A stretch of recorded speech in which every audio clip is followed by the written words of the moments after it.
शब्द गुरु शब्द अवतार तत्व चौर जी के मालक दसा पातशाह की जपदी जोत हादरा हदूर जहरा जहूर सर्व कला समर्थ सहब श्री गुरु ग्रंथ साहिब महाराज की पावन पवित्र निगी गोद का आनंद माण रहे भटभागी जनो भटभागी हो जिन्होंने सत्संग दी घड़ियां प्राप्त होईयां ने तुहाडे सारिआं दे अते तुहाडे सारिआं दे नाल साडे कर्म चंगे ने जो तुहाडे दर्शन करने का इस भाग समा प्राप्त है।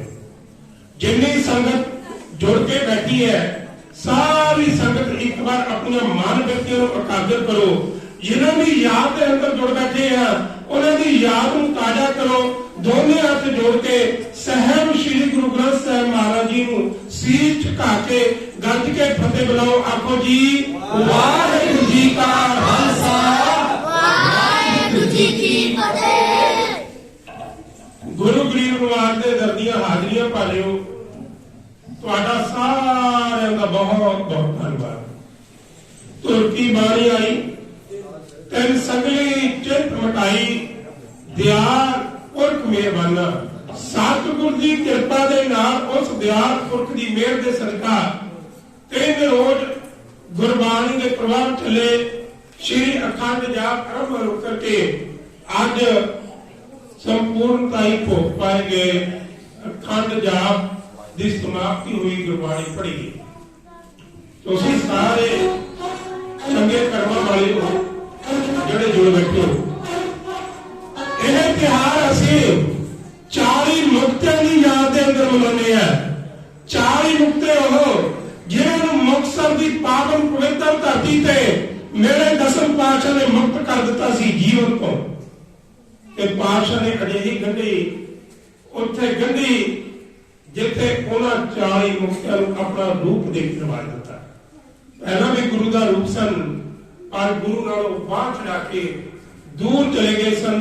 ते जदों गुरु की हजूरी के अंदर आए ना अपनी बाह द्वारा गुरु ने पकड़ाई।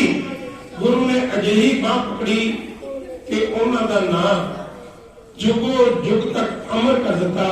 उन्हों की बाह छड्डी नहीं। गुरु असर बाह नहीं छड़ता अपनी आप ही छड़ाने लई काले हो जाने।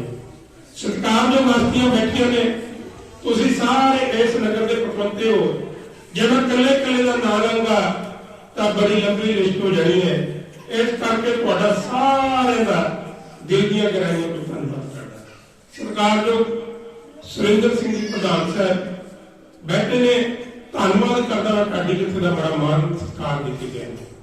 उन्होंने परिवार का इस जत्थे ते बहुत बड़ा हाथ है क्योंकि जत्थे खड़ा करने में एक परिवार का विशेष सहयोग होता है ते उन्हां दा इस जत्थे नूं खड़ा करने में बड़ा सहयोग है। सत्कारयोग सरदार सज्जन सिंह जी उन्हां दा बड़ा सहयोग है। उन्होंने इस कोरोना काल की महामारी दौरान बड़ी मदद करके इस जत्थे नूं इत्थे तक पहुंचाया जिहड़ा अज तुहाडे सन्मुख होया। तुहाडे सारे दा दिल दी गहराइयों तो सरदार नसीब सिंह जी सरदार शरोक सिंह जी सारे जिन्हें भी इस गुरुद्वारे का प्रबंध चला रहे हैं सारे का धन्यवाद करना। गल कर रहे सी गुरु अक्सर साडे हर एक की बाह फड़दा है पर असी बाह छड़ाउण वास्ते बड़े काले हो जाते हैं। असी अपनी बाह गुरु तो छड़ा के जदों गुरु तो बेमुख होके किसी होर पासे जाने ना फिर सानू ढोई नहीं मिलती। साडी जिंदगी खराब हो जाती है। फिर सानू वापस इसी गुरु के द्वारे के अंदर आना पैंदा है। एक बार पंथ की महान हस्ती जिन्होंने गांधीनामा लिखा है जिस गुरु गोबिंद सिंह महाराज ने गांधीनामा ना कह के जिंदगी नामा बना दिता सी। भाई नंदलाल जी तुरे जा रहे सन एक नदी के कंढे ना कुछ सेवादार सी। गुरु गोबिंद सिंह सच्चे पातशाह महाराज एक पत्थर नूं चुकदे ने उस पत्थर नूं नदी के अंदर सुट दिंदे ने। पत्थर नूं चुकदे ने नदी के अंदर सुट दिंदे ने ते पातशाह सिखां नूं पुछदे ने सिखो ये पत्थर क्यों डुब गया। इस पत्थर के डुबण का कारण दसो। सिख कहण लगे पातशाह पत्थर भारा सी इसलिए डुब गया। दूजी बार महाराज ने फिर पत्थर चुकिया। पत्थर चुक के नदी के बिच सुटिया फिर सेवादार ने पूछा, भाई ये पत्थर क्यों डुब गया? सेवादार कह लगे, महाराज ये पत्थर भारा सी ते भारी चीज अक्सर पानी के अंदर डुब जाती। तीसरी बार फिर पातशाह ने ओयो सवाल पूछा, खिंच के सेवादार सिख खिंच के बोलने लगे, पातशाह जी भारी चीज होती अक्सर डुब ही जाया कर दिए, इसलिए पत्थर डुब गया। चौथी बार पातशाह ने फिर वो पत्थर चुकया, कोई पत्थर चुक के नदी के बिच मारिया ते भाई नंद लाल वाल इशारा करके पूछा, नंद लाला ये पत्थर क्यों डुब गया? ते नंद लाल अखा चो अथरू कट के पातशाह नूं कह लगा, पातशाह जेड़ा तेरे हाथों छुप गया वो डुबदा ही डुबदा है, जिसनूं तेरी बांह तेरी नजर पई होवे तो कदे नहीं डुबदा। मेरी क्या कुछ सतनाम श्री वाहिगुरू।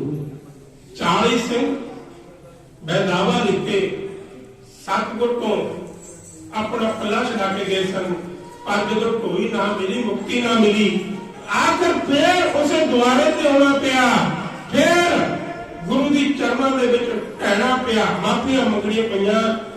जिसनूं लीते बेदावा लीते गए सन वो बेदावा फिर पढ़ाना पिया। सतगुर तो बगैर मुक्ति कितने मिली? गुरु अजिहा समर्थ है, गुरु चाहे आसमान के अंदर खड़ा देवे, जे ये चाहे तो एक राजे भिखारी बना सकता है। सतगुर की अजिही मेहर, सतगुर ने एक नहीं अनेकों जीवां नूं मुक्ति का राह दिता है, अनेकों एक नहीं। सतगुर सच्चे पातशाह ने अनेकों नूं मुक्ति का राह दिता है, अनेकों की तरक्की दे राह खोले ने, अनेकों नूं बख्शिश कीती है, नजरों नजरी निहाल कीता है, जिन्हां नूं कीता है उन्हां दे नाम अज भी गिणे जाते हैं, उन्हां दे नाम अज भी सरकार गुरबाखियां दे अंदर रह जाते हैं। एक बार पंगाणी के युद्ध तो बाद, पंगाणी का युद्ध कोटा साहब तो थोड़े किलोमीटर दूर नगर पंगाणी के अंदर होया। उस युद्ध के हार के बाद पहाड़ी राजे एकदम गुस्से के अंदर आ गए और चाहते सन गुरु गोबिंद सिंह सच्चे पातशाह नूं फड़ के मार के खत्म करके जिंदा या मुर्दा किसी तरीके नाल औरंगजेब के दरबार के अंदर पेश किया जाए। जे औरंगजेब के दरबार के अंदर गुरु गोबिंद सिंह पेश होता है तो साडी जिंदगी बदल जाएगी। गुरु गोबिंद सिंह मारिया जाएगा, गुरु गोबिंद सिंह को पकड़ के अपना गुलाम बना लेगा औरंगजेब, ते साडी जिंदगी बदल जाएगी। साडे जेड़ा खतरा मंडराया गया वो खतरा दूर हो जाएगा। सरकार जो सरदार सुरमित सिंह जी, सरदार जसवंत सिंह जी काबिलियत का मान सत्कार दे के लिए धन्यवाद करता हूं। अपनी गल में निरंतर जारी रखना चाहता, क्योंकि मेरी आदत नहीं कि मैं मरासियों की तरह तुहाडियां बेला जेड़ी जमा माफ करना, मैं घूमदा तां पैसे वास्ते हाँ, पर मेरी अपनी एक आदत होती है इंसान की, मेरी आदत नहीं है मैं बार बार किसी का नाम लेके उसके नाम के गुण गाउंदा रहा। मैं सिर्फ सच्चे पातशाह के गुण गाउण वास्ते इत्थे आया ते मैं निरंतर अपनी गल नूं जारी रखना चाहता। पहाड़ी राजे दे नाल सच्चे पातशाह गुरु गोबिंद सिंह नाल दी कोई दुश्मनी नहीं सी, दुश्मनी सिर्फ पहाड़ी राजे दे नाल इन्नी सी कि पातशाह ने एक पंगत दे अंदर सारे बिठा दिता सी। जिस पंगत के अंदर ब्राह्मण बैठता सी उसी पंगत के अंदर आज शूद्र भी बैठता। जिस अमृत पान में ब्राह्मण पींदा है उसी अमृत पान में शूद्र भी छकदा, इको बाटे को छकदे। सिर्फ पहाड़ियों की इन्नी लड़ाई सी, और चाहते सन जिन्हां ते असीं राज करना है उन्हां भखारियां नूं गुरु गोबिंद सिंह महाराज ने राज दे दिता है। वो अज साडी तरह पंगा सजाउंदे ने रेशमी, अज कलंगियां लाउंदे ने, दमाना जाते ने, दमाना के चक्कर सजाउंदे ने। जिन्हां चीजां दी असीं पाबंदी लगाई सी और सब कुछ करते ने।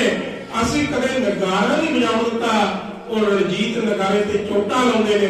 असीं कदे इन्हां नूं मंदिरां दे अंदर वड़ नहीं दिता। इह गुरुद्वारे दे अंदर बैठ के गुरबाणी पढ़दे ने, जाप करदे ने, ਉਹ ਅਸੀਂ ਤਾਂ ਕਦੇ ਇਹਨਾਂ ਦੇ ਮੁਖੋਂ ਰਾਮ ਦਾ ਸ਼ਬਦ ਨਹੀਂ ਲੈਣ ਦਿੱਤਾ। ਤੇ ਅੱਜ ਇਹ ਵਾਹਿਗੁਰੂ ਵਾਹਿਗੁਰੂ ਕਹਿੰਦੇ ਉੱਚੀ ਉੱਚੀ ਕੁੱਕਦੇ ਪਏ ਨੇ। सिर्फ इन्नी ही लड़ाई सी, वो इन्नी गल ईर्खा करते सन कि गुरु गोबिंद सिंह इन्हां शूदरां नूं, इन्हां नीचां नूं, इन्हां निमाणिआं नूं छड्ड के साडे कोल आ जावे, असीं गुरु गोबिंद सिंह नूं इन्ना माल, इन्ना धन, इन्नी दौलत देंगे, भरपूर कर देंगे। पर पातशाह ने कहा सी इन गरीब सिखन को देऊं पातशाह। पातशाह ने सानू पातशाहियां दी गिन वजिया। पंगाणी ने जित तो बाद, हार तो बाद तट पर हो गए पहाड़ी राजे। उन्होंने औरंगजेब तो भेजे हुए 2 दूत सैयद बेग अंपिल खान 5000 रुपए खरीद के रोपड़ के कंढे ते हमला करवाया गुरु गोबिंद सिंह सच्चे पातशाह महाराज ते। पर जो सैयद बेग ने गुरु गोबिंद सिंह सच्चे पातशाह नूं तकिया, गुरु गोबिंद सिंह का मरीद बन गया ते मरीद बन के गुरु घर की सेवा करन लग पिया। जदों पहाड़ियां ने तकिया कि गुरु गोबिंद सिंह नूं जे कोई तकदा है, इस दी नजर नाल इसका मरीद हो जाता है, उन्होंने जाके औरंगजेब दे कोल रोना पिटना शुरू कर दिया। बड़ी तकड़ी हार हुई सी भंगाणी तो बाद। एकदम गरीबी छा गई सी, पहाड़ी राजे दे कोल माया खत्म हो गई सी, धन दौलत मुक गया सी ते औरंगजेब दे कोल जाके पिटन लग पे पहाड़ीए। कहने लगे बादशाह तेरे बराबर एक बादशाह होर बन के बैठा है। औरंगजेब कहना कौन? पता तो सारा कुछ सी। कहते गुरु गोबिंद सिंह। कहते जाके फड़ लै उन्होंने ते फड़ के कैद दे विच ले गुलाम बना लै ते उस पर गुलामा बने काम करा। जे वो इस तरह ही बादशाह बन के बैठा रहा तख्ता पे, एक दिन तेरी सरदारी, तेरी बादशाही इस दुनिया तो खत्म हो जाएगी। औरंगजेब ने सारी वार्ता सुनी। वार्ता सुन के उसने अपने चौने जरनैलों दरबार के अंदर सद्या। दरबार के अंदर बैठे ने चौने जरनैल बड़े बड़े जेड़े अपनी ताकत मनाना जानते हैं, जिन्होंने युद्धों के अंदर बड़े मुकाबले किए हुए हैं, जेड़े युद्ध जितना जानते हैं, जिन्होंने कदे हार नहीं देखी, उन्हें परे मैदान के अंदर कहना शुरू कर दिता।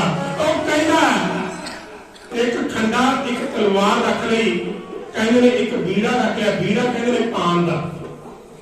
तो कहता कोई उठो सूरमा, मैं भी देखना चाहना मेरे दरबार के अंदर जिन्होंने मैं 10,000 20,000 सोने की मोहरा देना, उन्होंने कोई सूरमा भी है, अंख वाला भी है, कोई जमीर वाला भी है, ਜਾਂ ਇਹਨਾਂ ਸਾਰਿਆਂ ਦੀ ਅੰਖ ਮਰ ਗਈ, ਜਾਂ ਇਹਨਾਂ ਸਾਰਿਆਂ ਦੀ ਜ਼ਮੀਰ ਮਰ ਗਈ।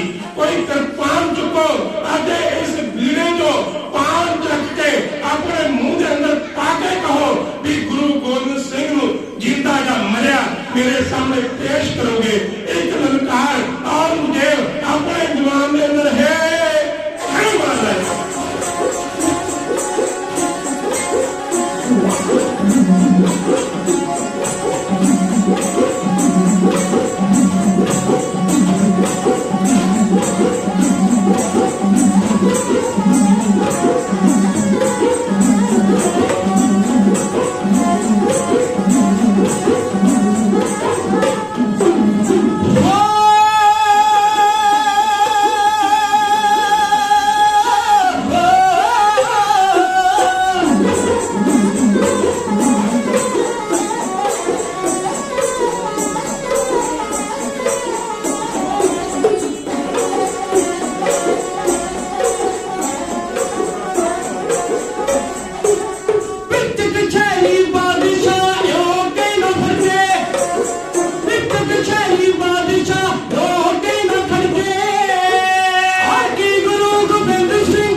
शाम ਨੂੰ ਆਗ ਸੁਣਾਵੇ, ਉਠੋ ਕੋਈ ਸੂਰਮਾ ਹੱਥ ਖੰਡਾ ਪਾਵੇ, ਬੀੜਾ ਚੁੱਕੇ ਜੱਗ ਦਾ ਤਲਵਾਰ ਉਠਾਵੇ, ਉਠਾਵੇ ਪੂਰੀ ਆਨੰਦ ਨੂੰ, ਜਿੰਦਾ ਜਾਂ ਮੁਰਦਾ गोविंद सिंह पकड़ लियावे। औरंगजेब ने और दीवान के अंदर कह था, कहना मेरे सूर में कोई सूरमा उठे, जेड़ा सूरमा फड़ के लियावे गुरु गोबिंद सिंह से पेश करे इस दरबार के अंदर, मुंह मंगनी रकम देगा, तन दौलत नाल रजा देगा, इन्नी जगीर देगा कि उस दियां 100 पीढ़ियां भी बैठ के खान गया ना, तारी वो जगीर मुकेगी।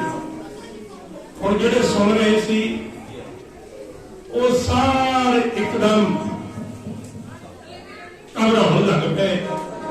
हुण सारे अपनी मौत का खतरा सी, क्योंकि सारे पता सी कि गुरु गोबिंद सिंह नाल जो भी लड़न वास्ते गया है वो कदे वापस नहीं मुड़िया, उसकी मौत हो गई है, उसने कदे भी वापस मुड़ नहीं दिता।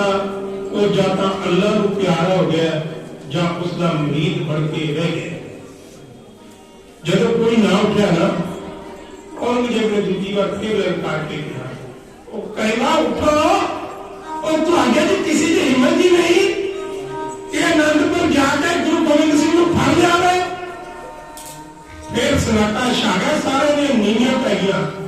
तीजी बार उन्हें अजे ही गल कही, कहते मर्द नूं कान्हे की तरह चुभदी है, जे कोई उसनूं बोल अजिहा मार देगा उसकी जिंदगी अखा मांग हो जाती है, जे उसनूं कोई इंसान बोल मार दे। और बोल मारिया औरंगजेब ने, और कहना कोई मर्द को जापदा ही नहीं मेरे जबान के अंदर। मैं तो इंज लगता है मैं खुसरिया की फौज भर ली है, ये ताड़ियां मारन जोगे ने, ये लड़न जोगे नहीं। मैं इन्हें बकरे इन्हें खिलाए, इन्हें शाही भोज खाए, बाले छातियां चौड़ियां करियां दियां, केड़े काम दी ने, तो खुसरिया की फौज है। जदों सुनिया ना भी सानू खुसरे कहता पिया है, गज चौड़ी छाती है सूरमे की, 7 फुट लंबा जवान है, कहने इन्ना लंबा है कि उसनू खड़ लोग तकते हैं सूरमा है, जोधा है, बलवान है, ते अपने आप को सब को तकड़ा समझता है। औरंगजेब के दीवान के अंदर जब उन्हें सुनिया औरंगजेब की कन पई, तो कहने अपने आप उठने लग्या, औरंगजेब को कहने लग्या, बादशाह चुप कर, की खुसरे लगा रखी है, तेरे तो आप हिम्मत नहीं गुरु गोबिंद सिंह को खाने में लोगों ने पुत बनाने लगे, तेरे तो अपनी हिम्मत नहीं, तू तो आप खुसरा है। जे तेरे की हिम्मत नहीं गुरु गोबिंद सिंह को कदा फड़ के लिया, तेरे तो अपनी हिम्मत लोगों का पुत बनाना पिया है। औरंगजेब कहने लगा, कहना मैं तुम तनख्वाह देकर जरूरी रखना सी, जे मैं आप ही लड़ जाना, जब लड़ना आप ही लड़ा, फौज जरूरी रखनी है। काला बादशाह जिसकी फौज लड़ने वास्ते तैयार ही ना हो, उन्हें क्यों फौज रखनी है, जिन्हें आप ही लड़ना हो लड़ने वास्ते। जो बादशाह तो खरिया गल्लां सुनिया, सूरमे का नाम है सैद खान, रहन वाला कितने का है, हरियाणे के विच जेडे कोहे नूं मत्था टेकण जांदे ने ना, जदों चीके नूं पार करदे हो तुसीं, जेडे पटियाले वाली साइड नूं भेजे जांदे हो, पता है प्रधान जी, उत्ते एक नगर आउंदा है, बड़ा तकड़ा शहर है थानेसर, उस शहर का रहने वाला है सैद खान। ਜਿਹੜਾ ਸੂਰਮਾ ਉੱਠਿਆ ਔਰੰਗਜ਼ੇਬ ਨੂੰ ਬੰਗਾਲ ਪਾਇਆ। ਸਤਿਕਾਰਯੋਗ ਵੀਰ ਕੁਲਵਿੰਦਰ ਸਿੰਘ ਜੀ और मेरे ढाडी जिते मान सत्कार लेके गए ने, धन्यवाद करदा। वाहिगुरू चढ़दी कला बख्शी कर इन्होंने किसानी संघर्ष के अंदर बड़ा योगदान पाया। इस नगर का नाम वर्ल्ड के अंदर उच्चा किया है। जिथे किते इन्हों का नाम लिया जाता है उत्थे नगर का भी नाम लिया जाता है। सानू मान है कि साडे नगर का भी इत्थे कैंप लग्या होया सी जिथे साडे नगर का नाम बोर्ड पे लिखा हुआ है। वो इन्हों की बदौलत है दिल्ली के अंदर संघर्ष के अंदर तकरीबन बहुत घट समा अपने पिंड उस संघर्ष कांग्रेस संघर्ष दौरान आए। इन्होंने संघर्ष के अंदर सब तो वध योगदान पाके इस संघर्ष को जितने की खुशी हासिल की। धन्यवाद करता है टिप्पण करके। शायद खान कह लग्या कहना औरंगजेब जे तू आप पकड़न जगा होंदा ना फौज नूं ललकारी मार मारना तेरा। थाने सर पिंड दा रहने वाला है सैयद खान।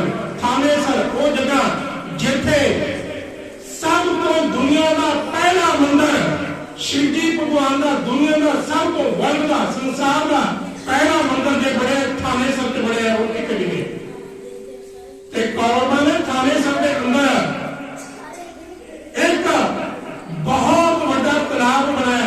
तालाब के कंढे उत्ते बड़ी तपस्या की, बड़ी पूजा की। उस थाने सर का रहने वाला है सैयद खान।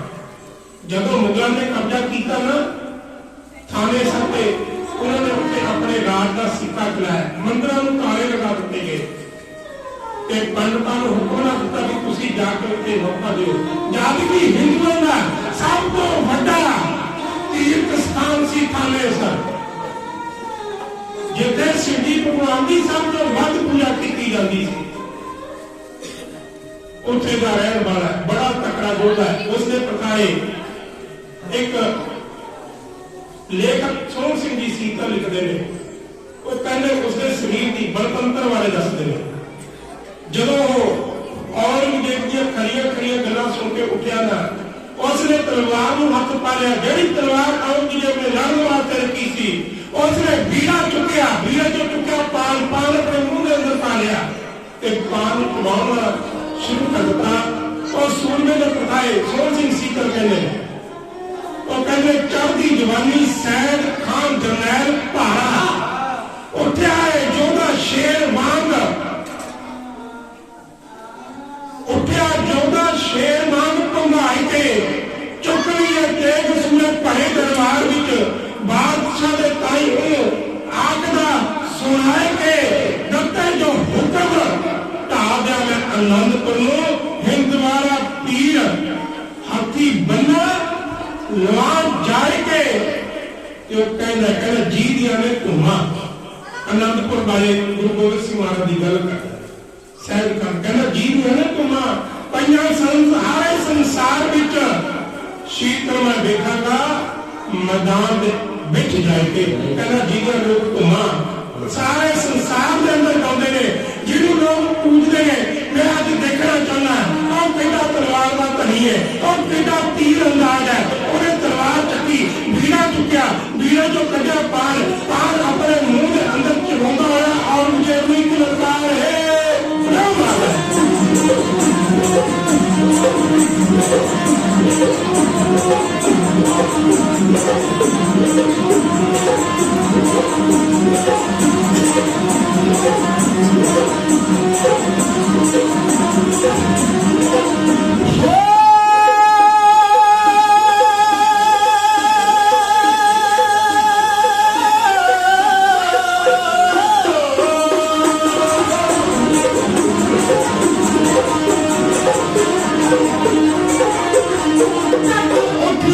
बहादुर सैयद खान, उठिया बहादुर सैयद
मैं जावांगा आनंदपुर के पीर नूं फड़ के लियावांगा तेरे कोल पेश करांगा। जे मैं आनंदपुर के पीर नूं ना फड़ सकिया मैं जिंदा वापस नहीं आवांगा। मेरी लाश इस दरबार के अंदर आवेगी, मैं शहीद हो जाऊंगा। सैयद खान की गल सुनी जब औरंगजेब ने उन्हें दिता थापड़ा, और कहना मैनूं अज पता लग्या मेरी फौज के अंदर सूरमे ने, मेरी फौज की सूरमे की फौज है। इस फौज के अंदर भी सूरमे बैठे ने जेड़े लड़ सकते हैं, जेड़े मर सकते हैं, जेड़े अपनी जिंदगी दौड़ के लगा सकते हैं। नहीं तो मैं उन तक इंजी सोचता रहा, मैं फौज नहीं भर्ती की, मैं तो सिर्फ पहला लोगों को पालिया ऐसे ही करते हैं। अज पता लगे फौज के अंदर सूरमे हन ते कितने जरूरी। कहते सैयद खान जदों उन्हें चक्की तलवार ते उस भीड़ में चढ़ाता आया लेके फौज, ऐसे बड़े लोग वक-वक गल्लां दसदे। कई कहते हैं भी 1.25 लाख फौज लेके आया, कोई 10,000 दसदा है, कोई 20,000, कोई 50,000। वक-वक इतिहासकारों ने वक-वक कराए, पर जितनी भी फौज को लेके आया सी उस नालों बहुत घट गिनती के विच फौज गुरु गोबिंद सिंह सच्चे पातशाह महाराज की फौज। यह 1699 विसाखी तो पहले की घटना है।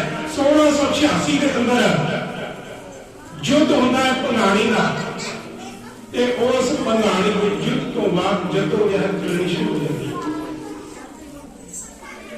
वक-वक इतिहासकार वक-वक तरीक पेश करते हैं, पर यह तरीक 1699 को पहले दी उदो गुरु गोबिंद सिंह महाराज का नाम गोबिंद राय, पर महाराज का हुक्म है जे कोई सिख अमृत छकवे उसनूं सिख नाम नाल ही पुकारिया जावे, बगैर सिंह के नाम तो उसनूं ना पुकारिया जावे, उसका पूरा नाम सिंह लिया जाए।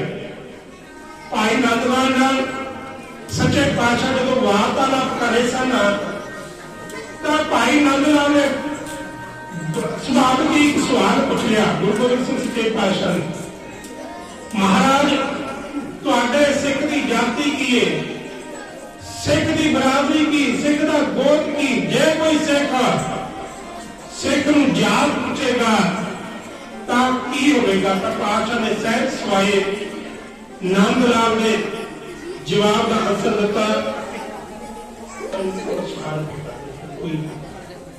शार्प कर दे, रिपीट ना कर।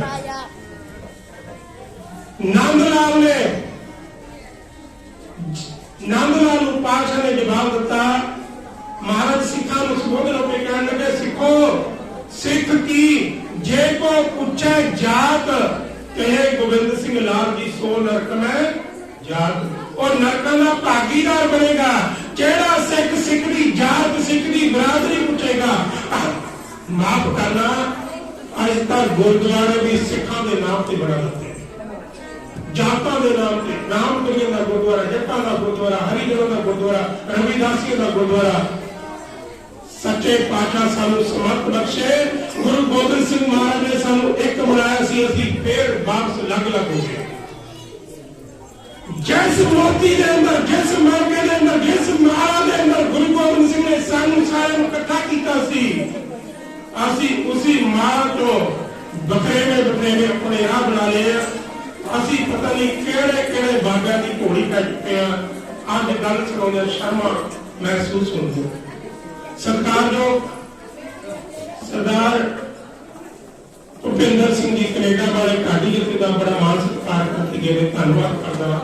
गुरु गरीब का सच्चे पातशाह मां चढ़दी कला बख्श करन, अपना मेयर पर हाथ उन्नत रखन, परिवार में जिस तरह की दुनिया अपनी मुश्किलें हल कर। तो आजे नाल बीबियों एक गल करना साझी करनी है, इतना चुप का दान बख्शियो। जिहड़ी औरत हुंदी है ना, औरत वो इंसान नूं सिखर ते लेके जाती है। औरत सब तो पहला टीचर इंसान का औरत है, मां है।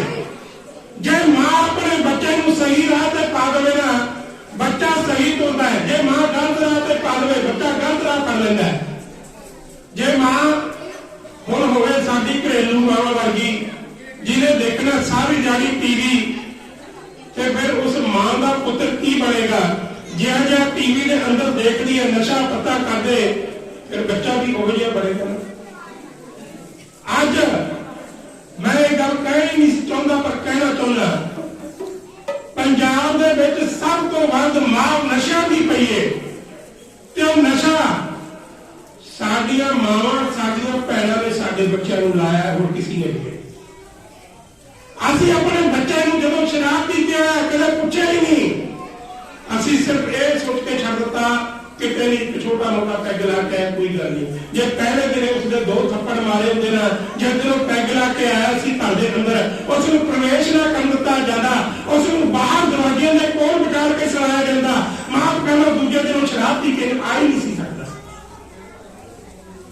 पर साडियां मावां ने उन्होंने प्यार नाल पूछया, अंदर बांध लिया, बापू तो भी चोरी भी किते तेरा पिता ना देख लो, आजा अंदर बह जा।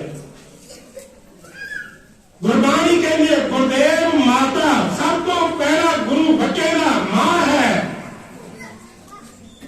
ते मां तो बगैर बच्चा सही राह पे नहीं चल सकता।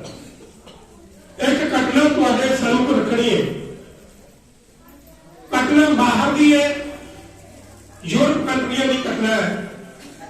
एक बीबी आई, तुसी पखंड दे विच, मैं गल ये करनी है, पखंड दे दलदल दे अंदर कितनियां बीबियां फंस चुकी ने।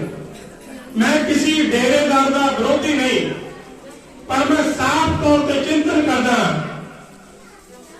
सब तो वध बीबियां ब्यास जाती ने। गिनती करके देख लो, सब तो वध ब्यास डेरे के अंदर बीबियां होती। मैं किसी डेरे का विरोधी नहीं, निरंकारियों में चले जाओ, ऐने भाई नहीं होंगे जिन्नियां बीबियां होंगी। सब तो वध गिनती के अंदर बीबियां की गिनती परमार।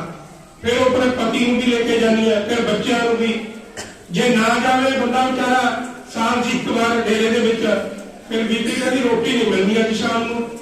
मेरे डेरे वाले मेरे गुरु को माड़ा चंगा बोलिया, रोटी देनी नहीं, चल डेरे। फिर बंदा बेचारा कहते रोटी खानी तो जाना ही पैना, नहीं ये छड्ड के चले गई, औखा हो गया, तुम्हारे ब्याह भी नहीं होना। फिर जाना मजबूरी बस। ऐनियां दलदल के अंदर तुसीं फस चुकी हो। तुहाडी एक गल तुहानूं सुणाउणी है, गौर नाल उस गल नूं सुणियो। एक बीबी आई बाहरले मुल्क तो इस देश के अंदर आई, उस बीबी के नूंह पुत्र धीआं सब कुछ सन, पर उसकी नूंह एक नूंह दे बच्चा नहीं सी, ब्याह नूं 5 साल के करीब हो चुके सन। और बीबी आई आके एक मेरे वर्गे पखंडी ने चाहनी लगी, और पखंडी ने लोटा वाली बीबी चाहिए होंगी है, और जब मथा टेकन जाए करे वो कहेगा तेरा खंड पाठ कराना दे 11,000, और खंड पाठ करे पता ना करे जेब च पैसे जरूर आते थे। और फिर कह कर दूसरे दिन बीबी फिर गई, वो कहते भी पैसे लगने हवन करना, फिर पैसे चक जेब च। तीसरी बार बीबी फिर गई, वो पैसे फिर चौथी बार बीबी ने कह दिता कहती बाबा जी मैं इसलिए आनी हाँ, मेरे घर पोतरा नहीं, मेरी एक नूंह के गल 5 साल। और बाबा कहना कल फल फ्रूट लिया तेन फल करके दूंगा, और फल अपनी नूंह खड़ा दी, आउंदे सामू पोतरा करतारियां मारू। और बीबी गई सेब लेके आने से, कहती भी किलो सेब का खरीदने फिर संगत खाऊगी, उन्हें पेटी सेबा की ले ली। और लेके पहुंच गई बाबे के कोल, बाबे के कोल पेटी रखी सेबा की, बाबा बड़ा खुश। वो कहना सेब है बड़े महंगे 200 रुपये किलो, उन्हें फ्री की पेटी मिल गई तो रंग को चाहिए क्या, और मेरे वर्गे को मिलते सेबा की पेटी कोई बीबी दे दे फ्री च, सानू को चाहिए ही क्या होता। तो उन्हें एक सेब पेटी चो कढ़िया, कट के सेब नूं धोया, धो के 4 फूका इधर नूं 4 उधर नूं मारिया, कहना भी कर चोरी आ चक आ देता तेन पोतरा, तो जाके अपनी नूंह खड़ा दे, उन्हें सानू पोतरा पक्का करवा दिया। और बीबी बेचारी दसना भुल गई, पहले तो मेरी नूंह भी बाहर रही है। उन्हें फिर दसिया जो फल ले लिया ना सेब, वो कहती मेरी नूंह तो बाबा जी बाहर रही है, मैं तो जाना कई दिनों, सेब ने हो जाना खराब। हुण वो कहना हुण तो मैं खाता सेब, जे खराबी खराब पुत्र आऊंगा, नहीं फिर जय जी है होगी तो है नहीं हुआ। उन्होंने बेचारी ने महंगी सस्ती टिकट नहीं देखी, 2-2.5 लाख रुपए की टिकट कराई एमरजेंसी बाहर जाने वास्ते, वो सेब खिलाने के चक्कर च पहुंच गई बाहर। जो बाहर पहुंच गई सेब नूं बन्ने हुए लड़ दे नाल, सेब नूं हिलण नहीं दिंदी, सेब नूं लड़ नाल खोलदी नहीं, कोता दिखदा है, बार बार अपने पल्ले नूं चेक करदी सेब है, तो सेब नूं साम रख दिया। जो पहुंची ना बाहर, कस्टमर वाले ने बीबी घेर दी, वो कहने 10 पल्ले नाल की बनी फिरदी। हुण दिल्ली के तो बेचारी लंघ गई बच बचा के, और बाहर कस्टमर ने कितने जान देते हैं, उन्होंने बीबी घेर दी, कहना 10 क्या है। और दिखाई, उन्हें जो दिखाया वो सेब, और इमीग्रेशन वाले कस्टमर वाले खड़े हुए सारे इंस्पैक्टर, वो कहने नहीं लगता बीबी कोई बंब लियाई धमाका। उन्होंने फौज होर मंगा ली बीबी के चारे पासे, और बीबी को पूछा, उन्होंने बेचारी अंग्रेजी नाल बुढ़ी सी, और समझावे किवें, उन्हें अपने परिवार का नंबर दे दिता। और सारा परिवार एयरपोर्ट पे पहुंच गया भी बेबे आई, पता नहीं क्या कारनामा बेबे ने एयरपोर्ट पे कर दिता, जिन्हें करके पुलिस ने फोन आते पे ने, जो पहुंची ना उन्होंने भी पहुंच गई जिसे वास्ते सेब लेके आई सी। और कस्टमर वाला कह लगे अफसर, वो इंस्पैक्टर, वो कहता इस सेब नूं डस्टबिन के अंदर सिट दे, इस सेब तैनूं लिजाण दी आज्ञा नहीं। वो कहनी मैं सिट नहीं मर जूंगी, इस सेब पिछे 2.5-3 लाख की टिकट लेके आई है, तू कहना सिट दे कितने सिटूंगा, पोता दिखदा सी। वो कहना क्या करना है सेब, उन्हें पूछा, पंजाबी ट्रांसलेशन लिया गया, बीबी को दस्या मैं अपनी नूंह नूं खिलाउणा, कहना किहड़ी नूंह, तेरा परिवार बाहर आया बैठा है सारा।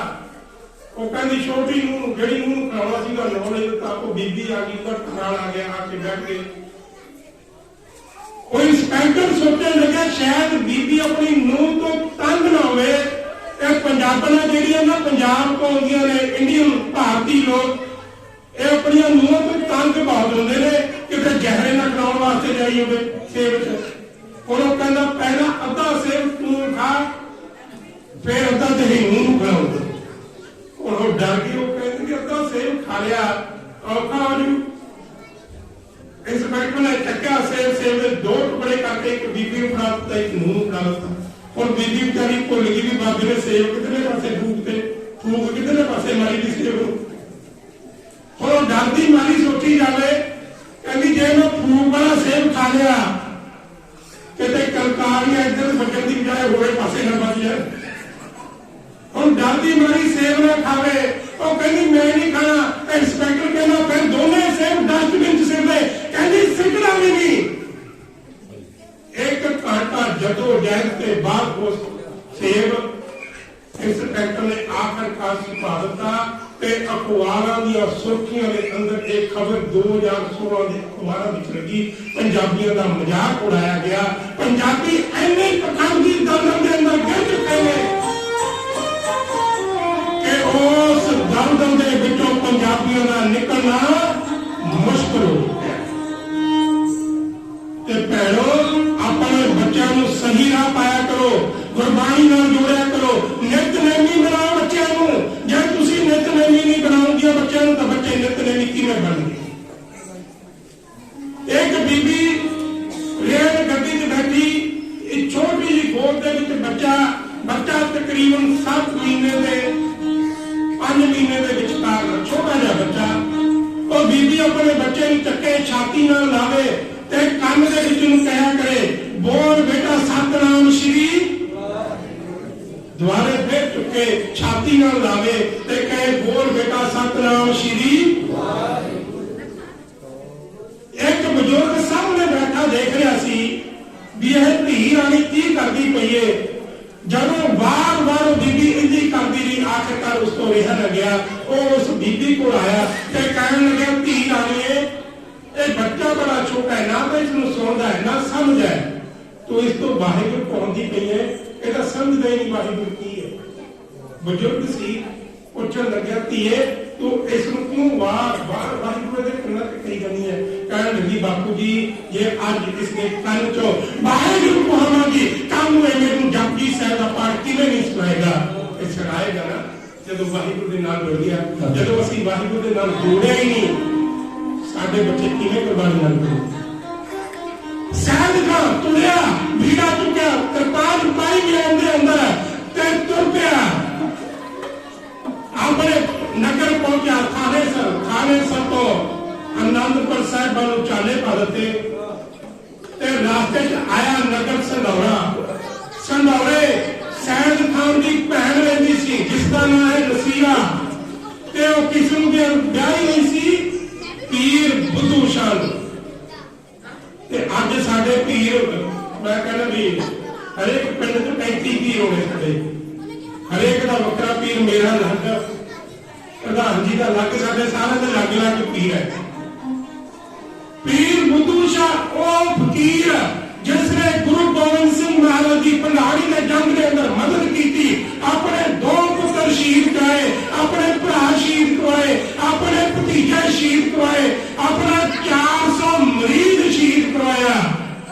जदों शहीद करवा के गुरु गोबिंद सिंह महाराज के कोल आया ना, आके कहने लगा, पातशाह एक कलंक मथे ते लग गया सी, जेड़े पठान तुहाडी मदद करने वास्ते भेजे सन और दुश्मन दल नाल लगे सन, मेरे मथे कलंक लग गया सी, मैं इसनूं धोण वास्ते आया। अपने पुत्र शहीद करा रहे, अपने भतीजे, अपने भरा, अपने मरीज शहीद करवा रहे, पर मैं अपने मथे लगे कलंक नूं धो चुकिया। पातशाह मेरी गलती माफ कर दिओ। पातशाह कहने लगे, मंगना है। पीर बुद्धू शाह की मंगना है? वो कह पातशाह अपने सिर पर कंघी करे सन, कंघे के अंदर बाल सन ते पातशाह कह लगे, पातशाह जेड़ा कंघा तुसी सिर दे अंदर फेरे ना, जैसे कंघे दे अंदर केस ने, मैनूं केसर वाला कंघा दे दिओ, मैं इसनूं अपने सीने नाल ला के रखना चाहुंदा। मेरे वास्ते सब तो बड़ा इनाम तुहाडे केस होणगे। गल जाको सतनाम श्री वाहिगुरू। सैद खान का भनोइया लगता है, नसीरा सैद खान की भैन है। जांदा होया सैद खान सोचन लग्या, अपने भांजे का अफसोस कर जावां भैन कोल ते भैन नूं पुछ जावां नसीरा नूं भी 2 भांजे शहीद हो चुके ने, मारे जा चुके ने, उन्हां दा अफसोस कर जावां ते नाल ही दुख मना जावां, मिल जावां। संधौरे तो बाहर सारी फौज का ठहराव किया गया ते पहुंच गया जिथे भैन नसीरा रहिंदी सी, उत्थे जाके पहुंच गए। सैद खां अपनी भैन को पहुंचया, हाल चाल पूछा, दुख का प्रगटावा किया, भैणे तेरे 2 पुत्र मारे गए, मेरे भांजे मारे गए, मैनूं बड़ा दुख है। भैन हंस के कहने लगी, वीर मैनूं मरिया होया दा दुख नहीं, जेड़े 2 जूंदे बैठे ने ना, मैनूं इन्हां दा बड़ा दुख है। ये भी क्यों शहीद ना हो गए। मैं भी चार पुत्रां दी शहीदां दी मां को जेडे भी शहीद हो जाते एक क्यों ना गुरु गोबिंद सिंह महाराज ने लिखे लाते 13 दिन गुरु गोबिंद सिंह महाराज संधौले रहे। जब संधौले के बादशाह उस्मान खान ने गुरु गोबिंद सिंह को फड़ना चाहा ते पीर बुद्धू शाह को फड़ के अपने को लिया तो कह दिता पीर बुद्धू शाह को कहना गुरु गोबिंद सिंह मेरे हवाले कर दे तेन छड़ देगा नहीं तेन नाल ही मार देगा। पीर बुद्धू शाह का एक बेटा उसके कोल खड़ा सी दो बेटे मर चुके सन वो कहने लगा पीर जी अपा उस्मान खान को कहने तेन गुरु गोबिंद सिंह महाराज का खून लेके आने तुम मेरा जा फट के मेरा खून उस्मान खान को दे दो एनू कदे पता लगना किहदा खून है। अपने पीर बुद्धू शाह ने अपने पुत्र का गला कट दिता अपने पुत्र को शहीद कर दिता बोतल के अंदर पाके खून आसमान खान को पेट कर दिता सी कहना गुरु गोबिंद सिंह महाराज का खून है। जब उन्होंने चेक किया बाद पता लगे भी ये गुरु गोबिंद सिंह महाराज का खून नहीं सी अजिहा सी परिवार को जिते अज सैयद खान आ पहुंचा।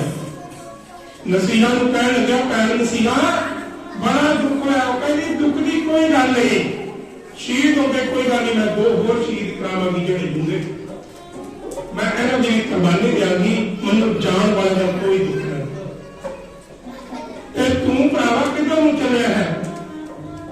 सैयद खान कह लगा मैं आनंदपुर के पीर नूं फड़न वास्ते चलिया। ओ कहंदी हाय मेरे दिल दे वीरा मेरे दिल दे आ जाइया अज मैं लुटी गई मैं अज तो पहला कदे नहीं सी लुटी गई अज तो मैं तार हो गया उसी आनंदपुर वाले पीर दे बदले मेरे सोना फुल गुलाब दा महकदा तू तेरी वखरी जग ते शान विचों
हमला करके आनंदपुर वाले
ਹੱਥ ਅੱਗ ਵਾਲੀ ਲਾਟ ਤਾਈ ਪਾਈਏ ਨਾ, ਆਪ ਤਕੜੇ ਨਾ ਕਦੇ ਬਦਲਾਈਏ ਨਾ, ਕਦੇ ਗਊ ਤੇ ਗਰੀਬ ਨੂੰ ਦੁਖਾਈਏ ਨਾ, ਅਜੇ ਮੌਕੇ ਨਹੀਂ ਟਕਣੇ ਸੁਰ ਨਾ ਕਹਿਣ ਦੇ, ਵੀਰਾ ਮੁੜ ਜਾ ਪਟਾਣੀ ਆ ਕੇ ਲੱਗ ਪੈਣ ਦੇ, ਵੀਰਾ ਮੁੜ ਜਾ ਪਟਾਣੀ ਆ ਕੇ ਲੱਗ ਪੈਣ ਦੇ।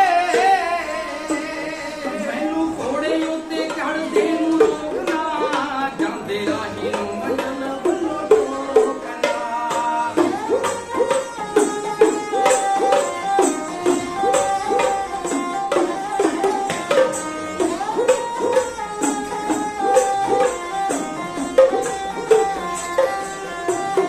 ਮੈਨੂੰ ਘੋੜੇ ਉੱਤੇ ਚੜ੍ਹਦੇ ਨੂੰ ਰੋਕਣਾ, ਜਾਂਦੇ ਰਾਹੀ ਨੂੰ ਮੰਡਲ ਵੱਲੋਂ ਟੋਕਣਾ। ਆਉ ਜਿੱਤ ਕੇ ਤੇ ਖੰਜਰ ਦੀ ਨੋਕਣਾ, ਉਹਦੇ ਬਣੇ ਵੇ ਦਲਾਂ ਦੇ ਤਾਈ ਕੌਣ ਤੋੜਨਾ, ਛੱਡ ਭਾਗਾ ਪਹਿਣੇ, ਭਾਗਾ ਪਹਿਣੇ ਮੈਨੂੰ ਜੱਗ ਵੱਲੋਂ ਮੋੜਨਾ, ਛੱਡ ਭਾਗਾ ਪਹਿਣੇ, ਭਾਗਾ ਪਹਿਣੇ ਮੈਨੂੰ ਜੱਗ ਵੱਲੋਂ ਮੋੜਨਾ, ਛੱਡ ਭਾਗਾ ਪਹਿਣੇ। ਸਾਰੇ ਦੇਖ ਕੇ ਤੇਰੇ ਦੁਆਰਾ ਪੀਰ ਵੇ, ਤੇਰੇ ਚੱਲਣੇ ਨਾ ਪੱਥਰ ਵਿੱਚੋਂ ਤੀਰ ਵੇ, ਤਾਰ ਖਾਵੇਂਗਾ ਤੂੰ ਚੱਲਿਆ ਅਖੀਰ ਵੇ, ਜੇ ਤਾਂ ਸੁੱਖ ਲੈਣੇ ਨਾਲੇ ਅਗਲੇ ਨੂੰ ਲੈਣ ਦੇ, ਵੀਰਾ ਮੁੜ ਜਾ ਪਟਾਣੀ ਆ ਕੇ ਲੱਗ ਪੈਣ ਦੇ, ਵੀਰਾ ਮੁੜ ਜਾ ਪਟਾਣੀ ਆ ਕੇ ਲੱਗ ਪੈਣ ਦੇ। ਦਿੱਲੀ ਬਾਦਸ਼ਾਹ ਦਾ ਹੁਕਮ ਵਜਾਉਣਾ ਮੈਂ, ਵੀਰ ਹਿੰਦ ਵਾਲਾ ਬਣ ਕੇ ਆਉਣਾ ਮੈਂ।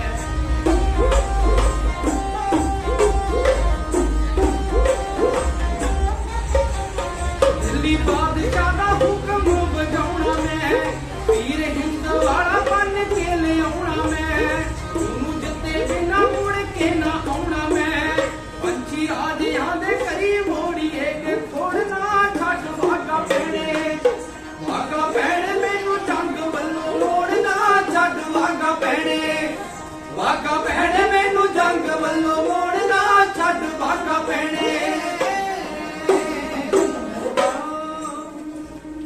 ਨਸੀਰਾ ਆਪਣੇ ਭਰਾ ਸੈਦ ਖਾਨ ਨੂੰ ਬੈਠੀ ਰੋਕ ਕੇ ਕਹਿਣ ਲੱਗੀ, ਵੀਰਾ ਨਾ ਜਾ ਆਨੰਦਪੁਰ ਨੂੰ, ਆਨੰਦਪੁਰ ਵਾਲਾ ਪੀਰ ਬੜਾ ਕਰਮਾਤੀ ਹੈ, ਬੜਾ ਯੋਧਾ ਹੈ, ਬਲਵਾਨ ਹੈ, ਖੁਦਾ ਦਾ ਰੂਪ ਹੈ, ਖੁਦਾ ਨੇ ਆਪ ਉਸ ਨੂੰ ਭੇਜਿਆ ਹੋਇਆ ਹੈ ਤੇ ਉਸ ਦੇ ਦਰਸ਼ਨ ਕਰਨ ਵਾਸਤੇ ਤਾਂ ਭੀਕਮ ਸ਼ਾਹ ਪੈਦਲ ਗਿਆ ਸੀ ਤੇ ਪਟਨੇ ਦੇ ਅੰਦਰ ਉਸ ਦੇ ਦਰਸ਼ਨ ਕਰਕੇ ਆਇਆ ਸੀ। ਤੇ ਪੀਰ ਬੁੱਧੂ ਸ਼ਾਹ ਤੇਰੇ ਭਣੋਈਏ ਨੇ ਆਪਣੇ 2 ਪੁੱਤਰ ਸ਼ਹੀਦ ਕਰਵਾ ਲਏ, ਆਪਣੇ ਭਰਾ ਸ਼ਹੀਦ ਕਰਵਾ ਲਏ, ਆਪਣੇ ਭਤੀਜੇ ਸ਼ਹੀਦ ਕਰਵਾ ਲਏ, ਇੱਥੋਂ ਤੱਕ ਆਪਣੇ ਕਈ 100 ਮਰੀਦ ਵੀ ਉਸ ਪੀਰ ਦੇ ਪੁੱਤੋਂ ਦੀ ਵਾਰ ਦਿੱਤੇ, ਜਿਸ ਪੀਰ ਨਾਲ ਤੂੰ ਮੱਥਾ ਨਾ ਮੀਰ ਨਾ ਮੈਨੂੰ ਜਾਪਦਾ ਹੈ, ਜੇ ਤੇਰਾ ਕਿਤੇ ਗੋਬਿੰਦ ਸਿੰਘ ਨਾਲ ਟਾਕਰਾ ਹੋ ਗਿਆ ਨਾ, ਉਸ ਪੀਰ ਦੇ ਨਾਲ, ਉਸ ਆਨੰਦਪੁਰ ਦੇ ਮਾਹੀ ਨਾਲ ਟਾਕਰਾ ਹੋ ਗਿਆ, ਤੂੰ ਵਾਪਸ ਮੁੜ ਕੇ ਨਹੀਂ ਆਵਾਂਗਾ।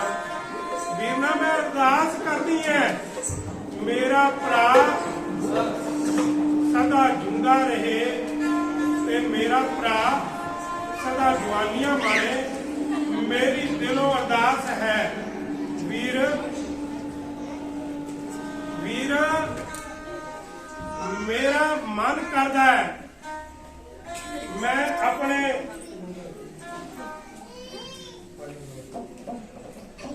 ਆਪਣੇ ਭਰਾ ਨੂੰ ਜਿੰਦਾ ਦੇਖਾਂ।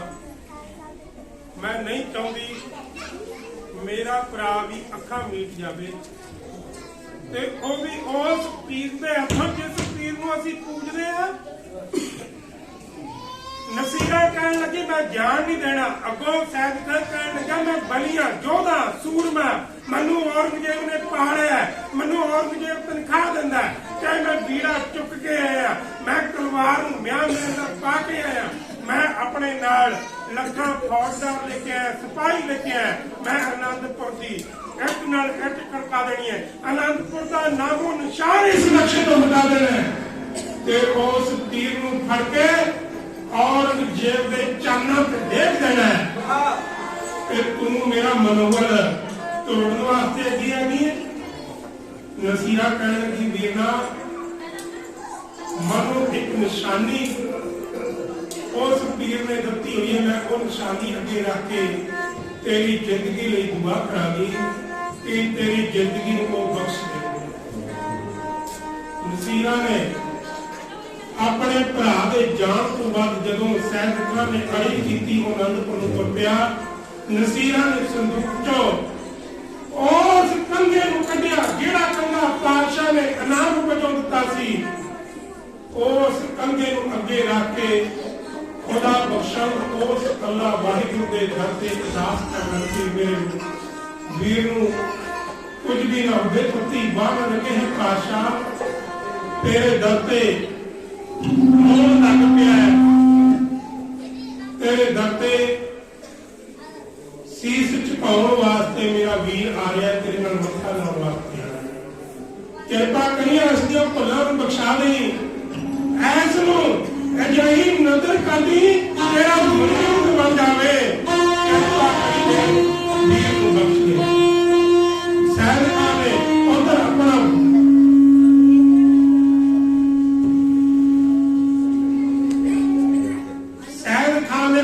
पंध मकाया, पंध मकाउंदा होया सैयद खान पहुंचा रोपड़। रोपड़ तो बाद सुनेहा गुरु गोबिंद सिंह महाराज नूं भेज दिता ते गुरु गोबिंद सिंह महाराज जी दा एक अनिल सिख भाई करत सिंह वो भी अपना घोड़ा तेज भजा के गुरु गोबिंद सिंह महाराज दे कोल पहुंच गया। पातशाह एक जरनैल साडे ते हमला करने वास्ते आनंदपुर नूं मारिया है, उसी हमले की तैयारी करो। वो सोचता है आनंदपुर को हटा देगा, खत्म कर देगा, बड़ी भारी फौज है। ते उधर सैयद खान ने नूरपुर वेदी इलाके में एक नगर का नाम सिमर बजा, उसे जाके अपना बसेरा कर लिया, अपना ठहराव कर लिया। ते पातशाह नूं खबर पहुंच गई, मेरे पातशाह ने किले तो चढ़ के देखा फौज कितने तक आ चुकी है। फौज आनंदपुर साहब तो 7 किलोमीटर दूर नूरपुर बेदी इलाके के अंदर बैठी है। सैयद खान उसे आराम करने वास्ते बैठा, एक रणनीति तैयार करे कल जंग की नहीं लड़नी कि मैं आनंदपुर वाले माही भेज के खत्म करना है, कि मैं पकड़ के लेके जाना है। उसे इतिहासकारों की एक वक्रो वक्री राय है।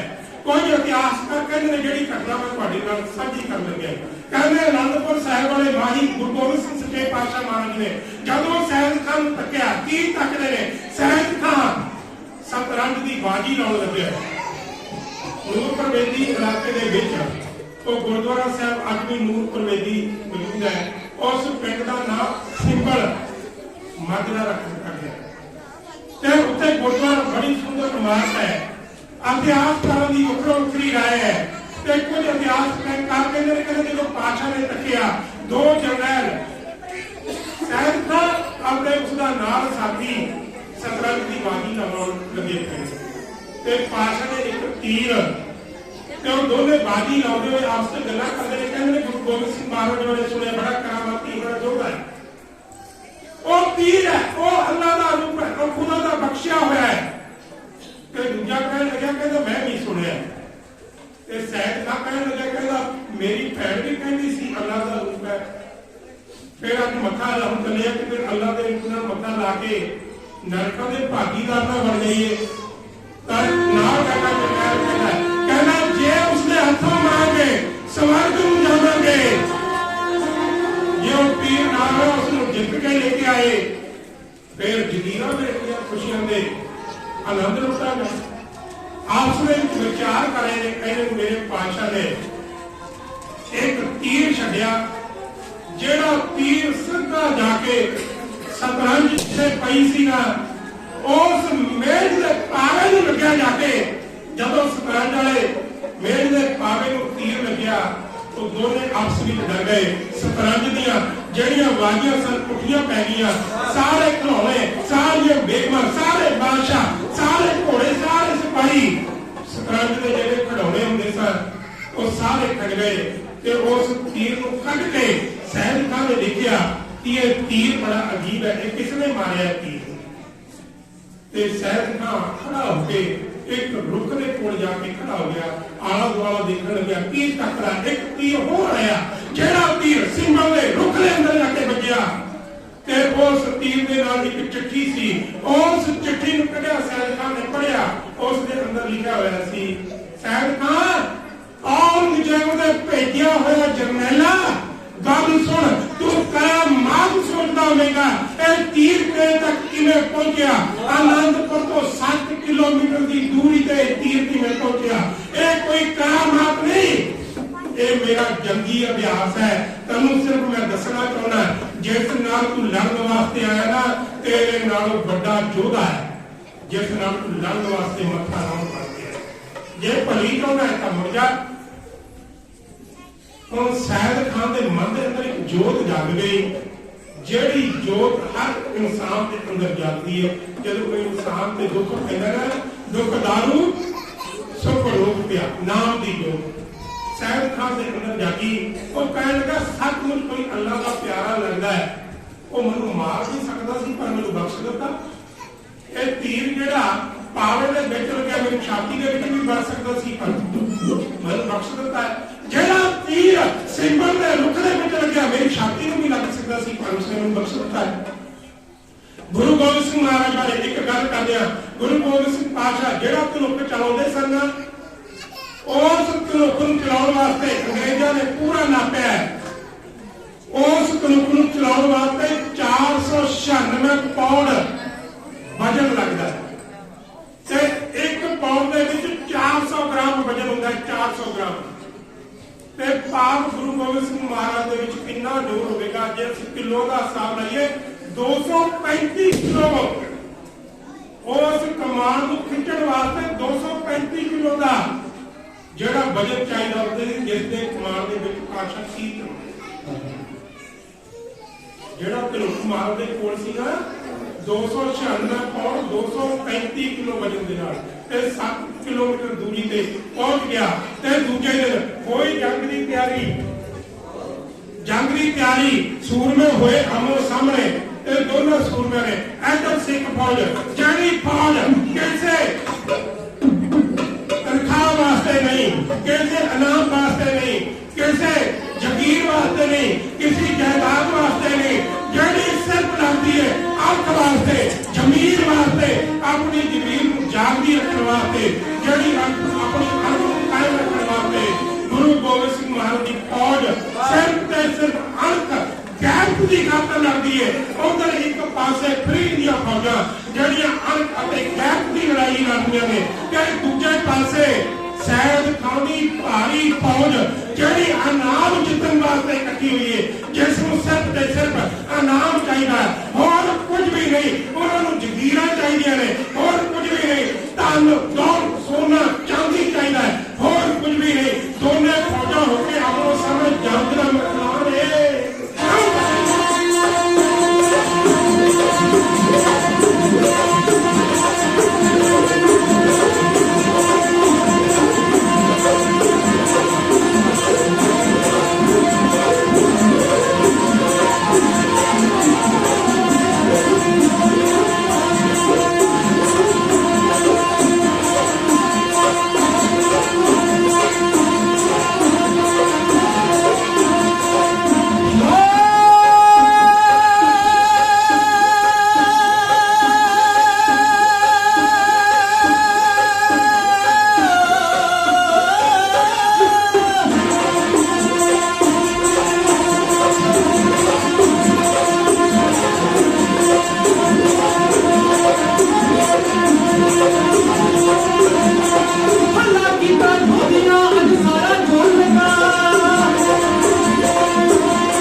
बेग ने सैयद खान ਨੂੰ ਤੱਕਿਆ ਤੇ ਸੈਦ ਬੇਗ ਸੈਦ ਖਾਨ ਨੂੰ ਕਹਿਣ ਲੱਗਿਆ, सैयद खान क्यों लड़ने वास्ते आ गया, तू खुदा पे हमला करने वास्ते आ गया, खुदा पे हमला ना कर, जे खुदा पे हमला करेगा ना मारे जाएगा, मौत के घाट पर जाएगा। ते सैयद खान ਨੂੰ सैयद खान कहने लगा सैयद बेग ਨੂੰ, सैयद खान कहने लगा कहना सैयद बेग तू जुर्मी है, पापी है, तू तो गुरु गोबिंद सिंह महाराज दे नाल रल के काफर बन चुका है ते मैं काफरां दी बोली नूं नहीं सुनता, मैं हमला करने वास्ते आया ते हमला करांगा। हुण अपने मन के अंदर सैयद खान सोचण लग्या कहना बड़ा तकड़ा योद्धा है सैयद बेग भी, जे इहदे तलवार उथों मारिया गया तां ना सूरमा कहावांगा ना योद्धा, मैं तो मारने वास्ते गुरु गोबिंद सिंह नूं आया।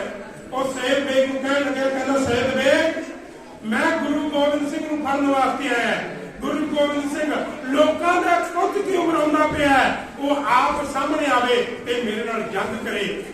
अजे इंनियां गल्लां कह ही रहे सी, सैयद खान सैयद बेग नूं की तकदा है, एक आवाज पई सैयद खान जे मन दा चाह लाउणा ही चाह ना लै, चौक तलवार चौक तीर ते वार कर, गुरु गोबिंद सिंह तेरे सामने खड़ा कर गया को सतनाम श्री ते जदों तकिया सैयद खान ने दसम पातशाह नूं नूरी नजर नूं उन्हां दी अखां दे अंदर अखां मिलाईਆਂ, सैयद खान दे हत्थ विच फड़ी तलवार मानो धरती ते डिग गई होवे, सैयद खान दी अखां नीवीआं पै गईਆਂ, सैयद खान गोडियां भार डिग गया ते दसम पातशाह दे चरनां ते डिग के कहण लग्या हे खुदा हे बख्शंद मैनूं अज पता लग्या वे खुदा इस धरती ते भी है, ते उच्ची उच्ची पुकार लग पिया खुदा आयद खुदा आयद,